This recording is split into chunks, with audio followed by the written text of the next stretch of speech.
ബംഗളൂരുവിലെ തിരക്കേറിയ നഗരജീവിതത്തിനിടയിൽ ശാന്തമെന്ന് കരുതിയ അലവഹല്ലയിലെ ഒരു അപ്പാർട്ട്മെന്റിൽ നിന്നും കേട്ട വാർത്ത കേവലം ഒരു കൊലപാതകത്തിന്റേത് മാത്രമല്ല, അത് വാർദ്ധക്യകാലം നേരിടുന്ന ഗുരുതരമായ മാനസിക പ്രശ്നങ്ങളുടെയും അരക്ഷിതാവസ്ഥയുടെയും നേർചിത്രം കൂടിയാണ്. വിരമിച്ച ISRO ഉദ്യോഗസ്ഥനായ നാഗാലേശ്വര റാവു തന്റെ പങ്കാളിയായ സന്ധ്യയെ ശ്വാസം മുട്ടിച്ച് കൊലപ്പെടുത്തിയ സംഭവം നിയമവ്യവസ്ഥയെ പോലെ തന്നെ സമൂഹത്തെയും ചിന്തിപ്പിക്കേണ്ട ഒന്നാണ്. വർഷങ്ങളോളം രാജ്യത്തിന്റെ അഭിമാനമായ ISROയിൽ സേവനമനുഷ്ഠിച്ച ഒരു വ്യക്തിയിൽ നിന്നും ഇത്തരമൊരു പ്രവർത്തനം ആരും പ്രതീക്ഷിച്ചിരുന്നില്ല. കഴിഞ്ഞ ദിവസം രാവിലെ 11 മണിക്കാണ് സംഭവം നടക്കുന്നത്. സാധാരണഗതിയിൽ വീട്ടിൽ സമാധാനമായി ഇരിക്കേണ്ട സമയത്താണ് നാഗാലേശ്വര റാവു തന്റെ ഭാര്യയെ മരണത്തിലേക്ക് തള്ളിവിട്ടത്. ബഹളങ്ങളോ തർക്കങ്ങളോ അയൽവാസികൾ കേട്ടിരുന്നില്ല എന്നത് ഈ സംഭവത്തിന്റെ ദുരൂഹത വർദ്ധിപ്പിക്കുന്നുമുണ്ട്.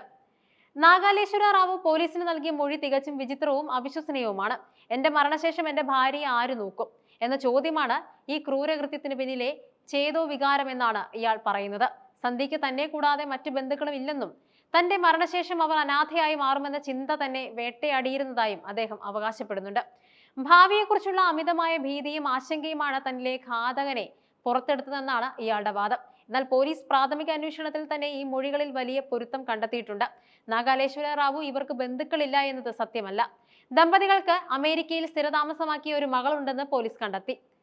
മകൾ വിദേശത്താണെന്നിരിക്കെ എന്തിനാണ് തനിക്ക് ആരുമില്ലെങ്കിൽ ഭാര്യയെ നോക്കാൻ മറ്റാരുമില്ലെന്ന് പ്രതി കള്ളം പറഞ്ഞത് എന്നത് അന്വേഷണത്തിന്റെ പ്രധാന ദിശയിലേക്കാണ് വിരൽ ചൂണ്ടിയത്. നാഗാലേശ്വര റാവുവിന്റെ പെരുമാറ്റത്തിൽ വലിയ തോതിലുള്ള അസ്വാഭാവികത പോലീസ് നിരീക്ഷിച്ചിട്ടുണ്ട്. ചോദ്യം ചെയ്യലിനിടയിലും ഇയാൾ തികച്ചും അസ്വസ്ഥനായാണ് കാണപ്പെട്ടത്. പ്രതിക്ക് ചിത്തഭ്രമമോ അതോ വാർദ്ധക്യ സഹജമായ മറ്റ് മാനസിക വൈകല്യങ്ങളോ ഉണ്ടോ എന്ന് വിശദമായ വൈദ്യപരിശോധന ആവശ്യമാണ്. ഭാര്യയെ കൊല്ലാനുള്ള തീരുമാനം പെട്ടെന്നുണ്ടായതാണോ അതോ നാളുകളായി ഇയാൾ ആസൂത്രണം ചെയ്തതാണോ എന്ന കാര്യത്തിൽ വ്യക്തത വരേണ്ടതുണ്ട്. ഉയർന്ന തസ്തികയിൽ ജോലി ചെയ്തിരുന്ന ഇയാൾ വിരമിച്ച ശേഷം സാമൂഹികമായി ഒറ്റപ്പെട്ടിരുന്നു എന്നും പോലീസ് പരിശോധിക്കുന്നുണ്ട്. പലപ്പോഴും വിരമിച്ച ഉദ്യോഗസ്ഥർക്കിടയിൽ ഉണ്ടാകുന്ന വിഷാദരോഗം ഇത്തരം കടുത്ത തീരുമാനങ്ങളിലേക്ക് നയിക്കാറുമുണ്ട്. ഈ സംഭവം കേരളത്തിലായാലും കർണാടകയിലായാലും നമ്മുടെ സമൂഹത്തിൽ വർദ്ധിച്ചു വരുന്ന വയോജനങ്ങളുടെ ഒറ്റപ്പെടലിലേക്ക് വിരൽ ചൂണ്ടുന്നുണ്ട്. മക്കൾ വിദേശത്തോ മറ്റു നഗരങ്ങളിലോ പോയി കഴിയുമ്പോൾ നാട്ടിൽ തനിച്ചാകുന്ന വൃദ്ധ ദമ്പതികൾ അനുഭവിക്കുന്ന മാനസിക സമ്മർദ്ദം ചെറുതല്ല. ഭാവിയെക്കുറിച്ചുള്ള ആശങ്ക പലപ്പോഴും അവരെ അകാരണമായ ഭയത്തിലേക്ക് തള്ളിവിടുന്നുണ്ട്. നാഗാലേശ്വര റാവുവിനെ സംബന്ധിച്ചിടത്തോളം അയാൾക്ക് തന്റെ മകളുടെ പിന്തുണയെക്കുറിച്ച് വിശ്വാസമില്ലാതിരുന്നോ അതോ മകൾ ദൂരെയാണെന്നത് അവനിൽ നിരാശ ഉണ്ടാക്കിയിരുന്നോ എന്നതും വിശകലനം ചെയ്യപ്പെടേണ്ടതാണ്.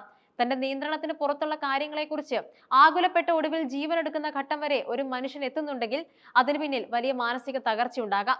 നിലവിൽ IPC സെക്ഷൻ 302 പ്രകാരം കൊലപാതകത്തിന് കേസ് രജിസ്റ്റർ ചെയ്തിട്ടുണ്ട്. സന്ധ്യയുടെ മൃതദേഹം പോസ്റ്റ്മോർട്ടത്തിനായി മാറ്റിയിരിക്കുകയാണ്. പോസ്റ്റ്മോർട്ടം റിപ്പോർട്ട് പുറത്തു വരുന്നതോടെ മരണത്തിന്റെ കൃത്യമായ രീതിയും സമയവും ബോധ്യപ്പെടും. ഇതിനിടയിൽ അമേരിക്കയിലുള്ള മകളെ വിവരം അറിയിച്ചിട്ടുമുണ്ട്. മകളുടെ മൊഴി കൂടി രേഖപ്പെടുത്തുന്നതോടെ കുടുംബത്തിനുള്ളിൽ എന്തെങ്കിലും തർക്കങ്ങൾ നിലനിന്നിരുന്നോ എന്ന് വ്യക്തമാകും. നാഗാലേശ്വര റാവുവിനെ കോടതിയിൽ ഹാജരാക്കി ജുഡീഷ്യൽ കസ്റ്റഡിയിൽ നിന്ന് വാങ്ങിയിരിക്കുകയാണ്. ഇയാളുടെ മാനസികാരോഗ്യം മെച്ചപ്പെടുത്തുന്നതിനും സത്യം പുറത്തു കൊണ്ടുവരുന്നതിനും കൗൺസിലിംഗ് വിദഗ്ധരുടെ സഹായവും പോലീസ് തേടുന്നുണ്ട്.